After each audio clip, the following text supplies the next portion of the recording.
Bonjour Jackie Schwartzmann, Bonjour. bienvenue donc à cette édition virtuelle de Quai du Polar. Tu Ouais. devais, tu devais être à Lyon ce week-end et malheureusement ce ne sera pas le cas. Euh, Ouais, ouais, ça a été une décision, j'imagine, douloureuse à prendre et douloureuse à entendre. J'imagine que tous les auteurs sont comme moi, c'est quand même un peu le point culminant de l'année. Et, c'est comme si on n'avait pas Noël un peu. je pense que l'organisation ressent à peu près la même chose, qui ont passé des mois à Ouais. préparer ce festival. Mais je pense enfin, moi, en premier lieu, j'ai pensé oui, à toute l'équipe. Effectivement, je me suis dit, parce qu'en plus, c'est annulé vraiment au dernier moment, donc tout le boulot a été fait. J'ose même pas imaginer tout ce qui est investissement, etc. Donc effectivement, j'ai surtout une pensée pour eux. Et puis les libraires pour qui c'est aussi un chiffre d'affaires important, un rendez-vous important. Ouais, ouais, c'est une petite catastrophe, on peut le dire, hein. On va faire un petit entretien essentiellement sur le coffre, mais on parlera du D'accord. reste de ton œuvre. Ouais, ok. Donc, tu as débuté avec Bad Trip il y a déjà un petit moment, puis Demain c'est loin. Non, Les mauvais coups d'abord, publié à Voilà, la la Fosse fausse. aux ours, Tout à fait. après ton expérience professionnelle. Puis Ouais, Demain c'est loin, qui a été couvert de prix, et Pension complète, au seuil voilà. toujours. Les deux au Et, seuil. et ta particularité, c'est du roman noir, mais très drôle. Est-ce que toi, en tant que lecteur, c'est important pour toi, l'humour dans la littérature? Ah oui, je déteste ça. Non, mais c'est fou, hein. Non, je déteste pas, mais souvent j'ai du mal avec les bouquins qui sont un peu marrants et notamment en polar. Moi, j'ai des goûts hyper classiques. J'adore Elroy, les pavés là, qui sont vraiment pas drôles et sombres, etc. J'adore ça. Mais c'est vrai que c'est marrant. Hein, c'est pas trop mes goûts de lecteur en fait, ce que je Mhm. fais. Hein, je suis pas un super vendeur là, du coup en disant ça, mais je suis en train de dire que j'achèterai pas mes livres en fait. Non, non, c'est pas à ce point-là, mais effectivement, c'est pas mes goûts de lecteur, les polars humoristiques, même si j'aime bien en lire quand même, surtout ceux des collègues et amis. On est quelques-uns. Alors, tu feras peut-être la liste, toi, des auteurs français qui sont un peu dans ce créneau. Bah, Sébastien Gendron, on en parlait tout à l'heure. On en parlait tout à l'heure, oui, d'ailleurs, on est très souvent invité au même débat.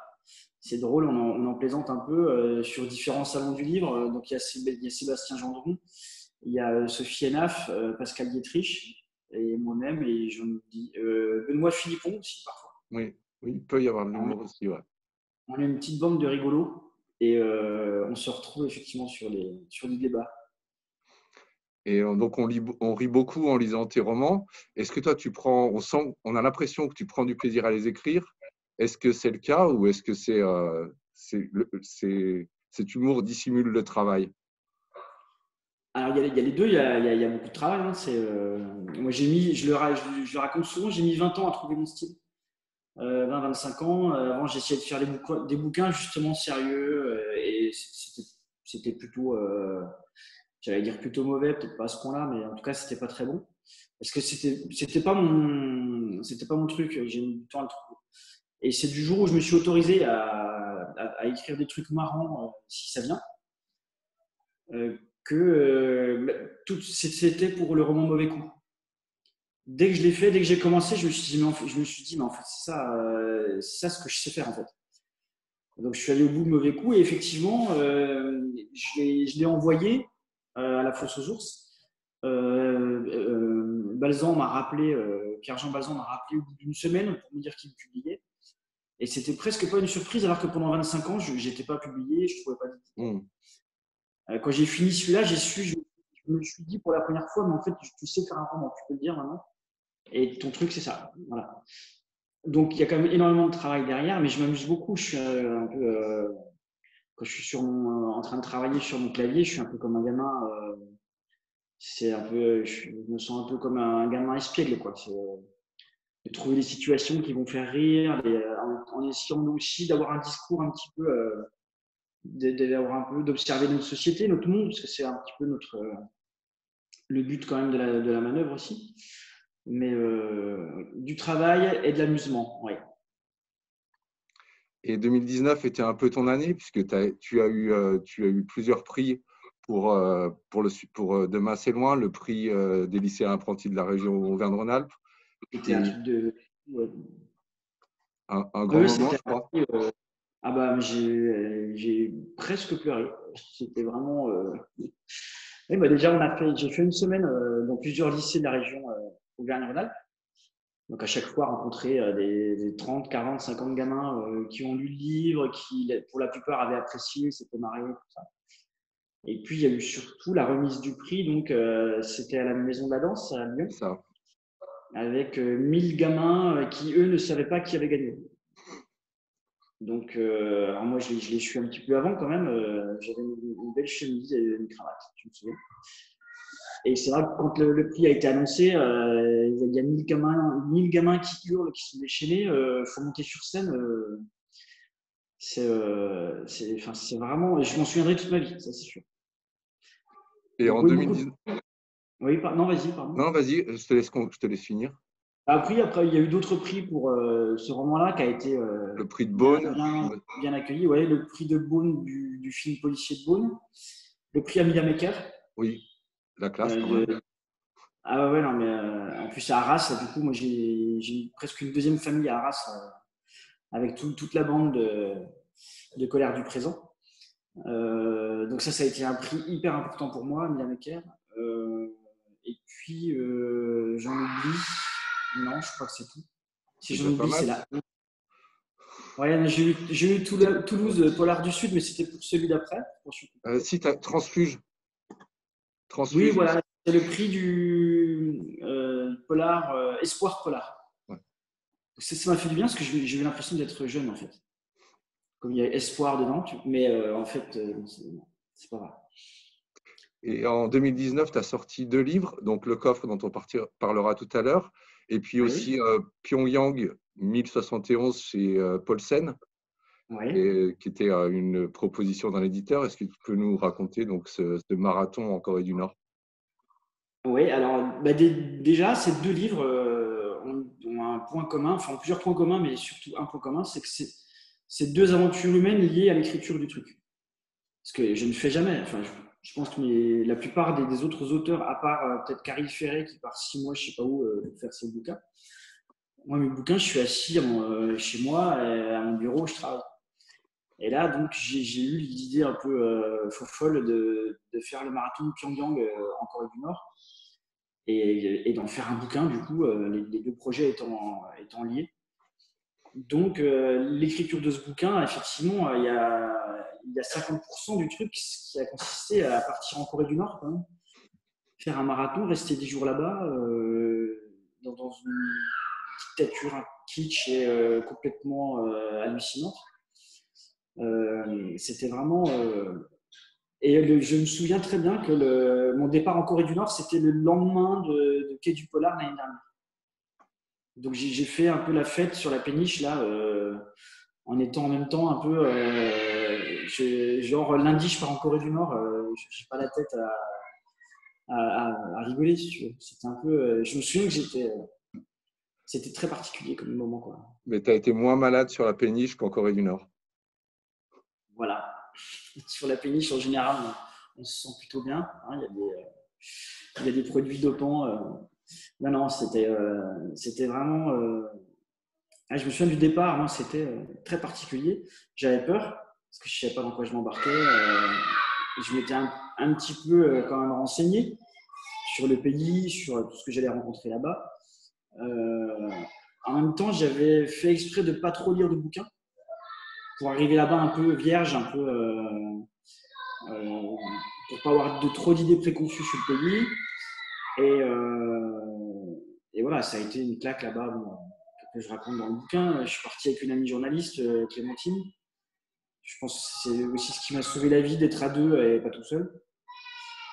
Et donc, l'autre bouquin, Le Coffre, je suis parti en Roumanie. Enfin, c'est Quai du Polar qui a chapeauté tout ça, de faire écrire un roman à deux avec un auteur roumain et un auteur français. Donc, Lucian Dragos.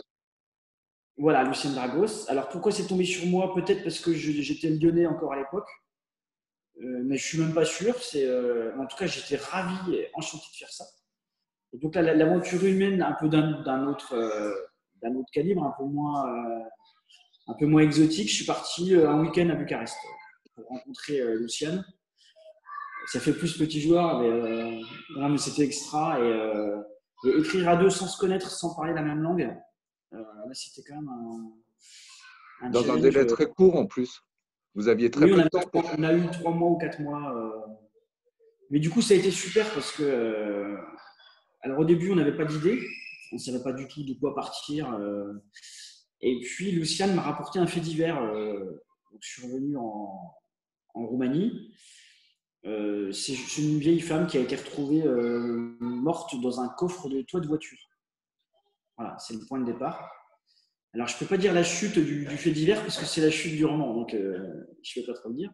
Et quand il m'a raconté ça, je lui ai dit, mais attends, mais on a un bouquin là, il n'y a même pas à réfléchir, à se creuser la tête. Et effectivement, on a fait toute une histoire autour de ce fait divers.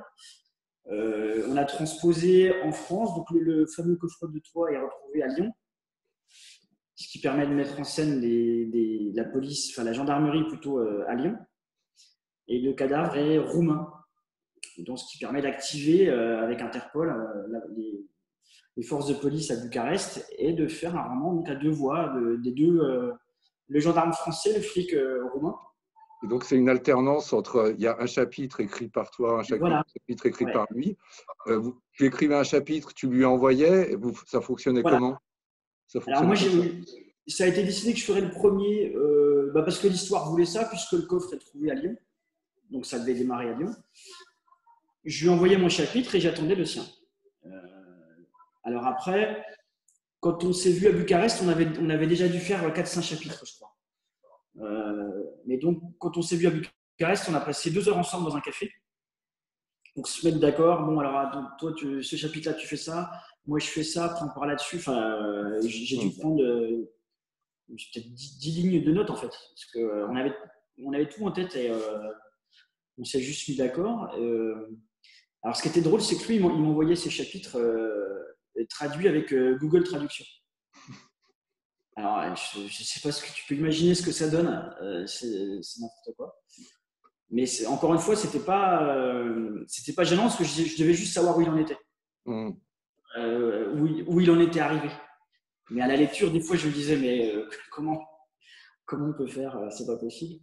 Et puis au final, moi en tout cas, je suis super content du résultat. Non, le résultat est réussi. Et est-ce que tu as trouvé ça stimulant, la contrainte, à la fois la contrainte de suivre la progression de l'histoire de l'autre, et puis la contrainte de temps, c'est-à-dire que vous aviez très peu de temps pour faire ce roman. Est-ce que ça t'a stimulé dans ton écriture? Moi, j'adore travailler avec des contraintes ou des thèmes imposés. C'est vrai que alors, si le thème est large, c'est mieux, hein, mais c'est vrai que j'aime bien ça. Donc là, j'ai été bien servi, j'ai été gâté en termes de contraintes.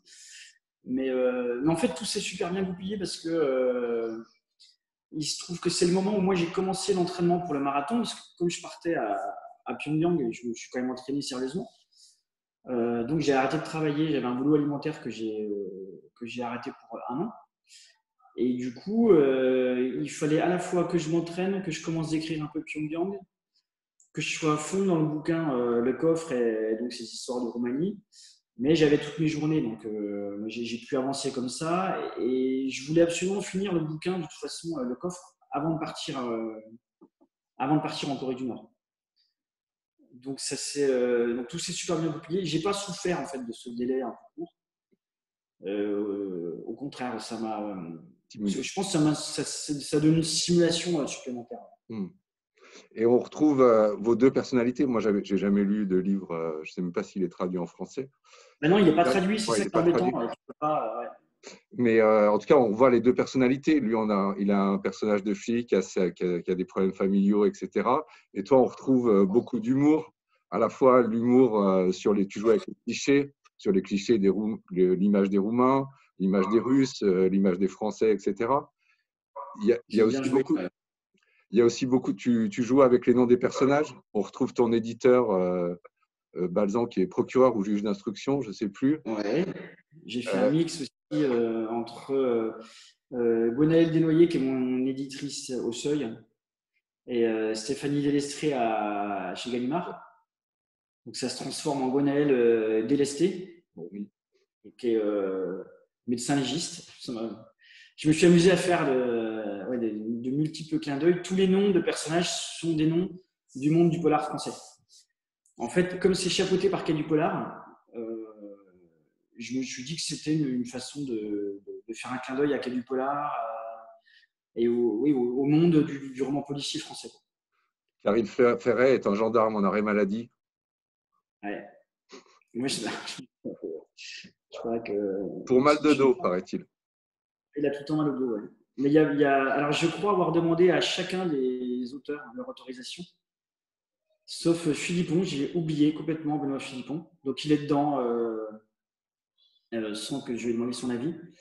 Je l'ai revu là au festival de Fleury à côté de Caen. C'est très bien passé, donc ça va. Et il n'y a pas que des auteurs de polar, il y a aussi Grégoire Damon qui joue une petite frappe. Oui, mais oui, Greg de Lyon, qui est un auteur que j'adore. J'avais adoré son bouquin Fast Facile. Food. Ouais, j'avais trouvé ça super. Il y a Joël Leusfeld aussi. Oui, c'est vrai. Qui est-ce qu'il y a d'autre? Non, mais je me suis vraiment amusé à. Il y a Gendron, justement. Gendron, la star de ce bouquin-là. Il y a Jean-Bernard Pouy, qui se transforme en gendarme fan de foot. Et je me souviens avoir demandé à JB, je ne sais plus dans quel salon, je lui ai dit, bah voilà, je fais un bouquin, dedans, t'es gendarme et t'es fan de foot. Et il m'a dit, petit con, là. Et je pense que dans sa langue, ça vaut une acceptation, quoi. Il y a aussi Antonin Varenne qui fait des blagues racistes. Ouais. J'ai essayé de mettre un peu tous les copains. Avec le couple de gendarmes, c'est Gendron et Leusfeld. Ouais. C'est vrai qu'on a une amitié avec Gendron qui fait que dès que je peux le casser, je le casse, quoi. Je crois qu'il ne s'en prive pas. Et il y a aussi beaucoup d'humour qui ressemble à ce qu'on trouve dans tes autres romans. Je me souviens un passage sur l'art contemporain qui m'avait bien fait rire, par exemple. Je me souviens plus, ça parle de quoi, d'Ivoire? D'une chaussette, je crois. Ah oui, c'est une chaussette remplie d'excréments, en fait. Voilà, exactement. Voilà, c'est un artiste contemporain qui pond des chaussettes avec de la merde dedans. Et je sais plus, j'ai dû essayer de trouver une espèce de discours pseudo-artiste intello qui va avec.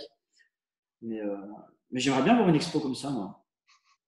Non, je vois, avec un petit pince-nez, ça peut être très bien. Et donc, ce texte, il a été publié à La Fosse aux Ours. C'était une manière aussi de renouer avec l'éditeur de Mauvais Coups. Tout à fait. Alors, du coup, moi, je n'ai pas du tout été dans des décisionnaires par rapport à ça. Mais c'est l'éditeur qui, du coup, s'est retrouvé associé. Je pense qu'il lui-même était très content. Alors, moi, j'étais ravi de retrouver effectivement Pierre-Jean, de retravailler avec lui. Et puis, ça fait un petit combo un peu lyonnais, là, qui je trouve qui a de la gueule, quoi. C'est vrai. Entre Quai du Polar et La Fosse aux Ours. En plus, géographiquement, c'est un peu tous les mêmes coins à Lyon. Donc, non, c'était bien cohérent tout ça. On va maintenant venir à 2020. Donc, tu avais une BD qui s'appelle Stop Work, dessinée par Morgane Navarro, qui devait sortir donc, le 20 mars, il me semble. Oui. Et donc, pour le moment, la sortie est suspendue, repoussée. Est-ce que tu peux nous présenter ce projet, d'où il vient? Oui, alors ça vient. Moi, j'ai rencontré Morgane Navarro au Salon du Livre de Grenoble en 2017. On était les deux invités. On avait un débat en commun sur scène et du coup, chacun avait reçu le bouquin de l'autre 2 mois avant. donc on ne se connaissait pas. Donc lui, il a reçu Mauvais Coup et moi, j'avais reçu sa BD Ma vie de réac. Et il y avait également François Bégodeau qui était dans le trio. Et puis voilà, donc le débat s'est passé. Le soir, on a bu des bières, on a refait le monde. On s'est aperçu qu'on avait le même âge, qu'on faisait les deux du skate quand on était jeunes. Enfin, on s'est trouvé plein de points communs. Et puis, on s'était dit, faudrait qu'on fasse un jour une BD ensemble. Mais on s'était dit ça comme ça. Il y a plein de faux projets qui naissent jamais et qui sont comment évoqués comme ça. Et sauf que là, il m'a rappelé un an après. Alors, on s'appelait de temps en temps, on était devenus un peu potes. Et il m'a rappelé, je crois, un an après, en me disant là, j'ai 6 mois devant moi, on y va, on fait la BD. Et on n'avait aucun point de départ. Lui, il aimait bien Mauvais Coup, donc le monde de l'entreprise, du service des achats, etc. Il me disait ça, c'est plutôt marrant. On n'avait pas envie de faire Mauvais Coup en BD, parce qu'on voulait vraiment partir sur un truc neuf. Et donc, je lui ai commencé de lui parler un peu de ce que je vivais. Moi, je bossais chez General Electric à Saint-Priest, à côté de nous, et donc dans des bureaux, mais je commençais de lui parler un peu de la dictature du service EHS. Donc, EHS, c'est environnement, hygiène et sécurité. Et on commençait à me demander des choses totalement absurdes et ubuesques au bureau. Et je lui racontais ça et il ne me croyait pas. Et donc, je lui ai dit, mais si, en fait… Par exemple, alors des trucs tout bêtes, on n'a plus le droit d'avoir un gobelet de café à son poste de travail parce que tu risques de le renverser sur le clavier, etc. Donc, c'est pas EHS. Donc, il y a une machine à café dans un couloir et tu bois ton café là-bas. Il y a d'autres trucs un peu plus aberrants. Par exemple, on n'avait plus le droit de se garer en marche avant sur le parking. C'est un jour que ça, on a reçu un mail, il faut vous garer en marche arrière. Et quand je demande un peu, je creuse, on m'explique que c'est parce que quand tu repars le soir, tu es fatigué, donc tu fais moins attention et en reculant, tu risques d'écraser un piéton qui passerait derrière ta voiture. C'est l'argument officiel. Hein. Donc, Pas mal. Donc, il faut se garer en marche arrière, que ça le soir, quand tu pars, tu es déjà en marche avant, tu as la vue dégagée. Tu as gagné du temps et de la sécurité. Voilà. Et donc, moi, quand je m'énervais à mon boulot en disant, mais j'ai eu le permis en 91, tu ne peux pas m'apprendre à me garer. Je disais même des gros mots. J'étais limite, je passais pour un punk. Donc, on a fait toute notre BD autour de ça. Oui, pardon, vas-y. Dans l'écriture, c'était nouveau pour toi, l'écriture d'un scénario BD. Oui.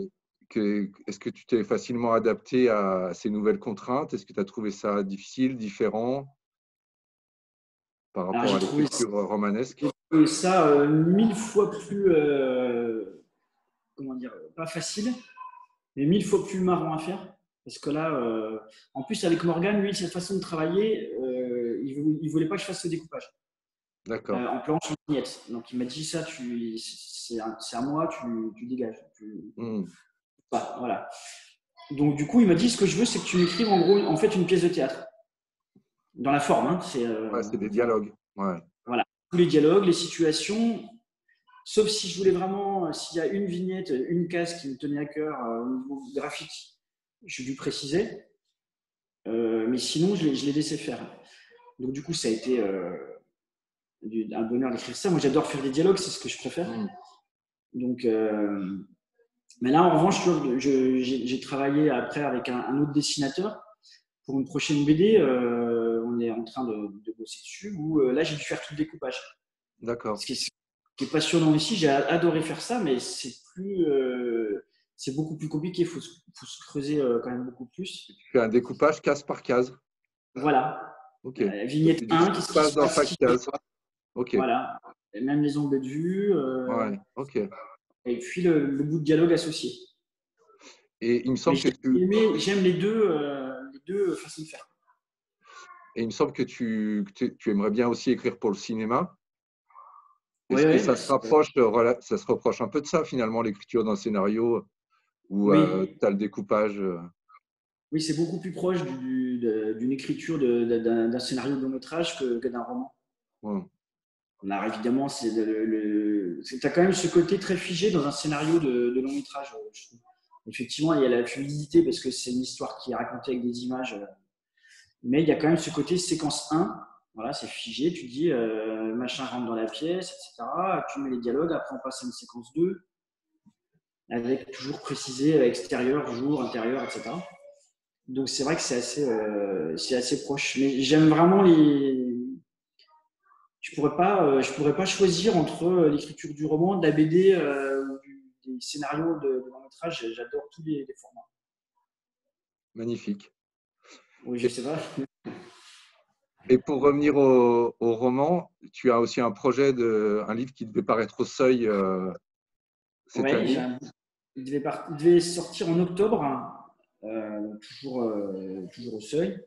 Donc avec le confinement, etc., tout est un peu chamboulé dans les calendriers, les agendas. Donc moi je suis décalé à plus tard et puis on n'avait pas trop envie que ça sorte en janvier, donc ce sera mars prochain, D'accord. dans un an. Donc c'est la première fois que ça m'arrive, le roman là est fini, on est en train de faire les corrections avec mon éditrice. Donc on est sur la fin, là c'est plutôt des retouches, et il faudra que je parle, de ce bouquin en faisant des promotions ou des rencontres en salon dans un an. Donc j'aurais complètement oublié de quoi ça parle. Enfin, Et là, tu peux nous en dire 2 mots? oui, alors c'est un roman, c'est de moins en moins polar ce que je fais. Là, c'est un roman sur la nostalgie. C'est l'histoire d'un type qui revient vivre à Besançon après 15 ans d'absence. Donc, je suis à Besançon depuis un mois après 15 ans d'absence. Donc, j'ai utilisé ça dans le bouquin. Et donc, je revisite cette ville, Besançon, que personne ne connaît en France. Hein. Tout le monde s'en fout du Doubs. Bon, donc, c'est un peu militant au passage. Les fans de Victor Hugo ou des Frères Lumière Ouais, ou de Tiefen, voilà. Mais après, ou ou de de Aldebert. Courbet, Courbet, Proudhon. alors non, ou Aldebert, le chanteur. Mais enfin voilà, du coup, moi je m'amuse à revisiter cette ville, à raconter qu'est-ce que c'était d'être jeune à Besançon dans les années 90, les lieux des années 90, la fac, tout ça, les bars, les restos, comment cette ville a évolué donc 15 ans après. Et la particularité de mon personnage, c'est que c'est le sosie parfait d'un réalisateur français, une star, un réalisateur de stature internationale. Moi, je ne veux pas donner son nom, mais il n'y en a pas 36 000. Et donc, l'idée du bouquin, c'est qu'est-ce qu'on fait quand on est le sosie parfait d'une star.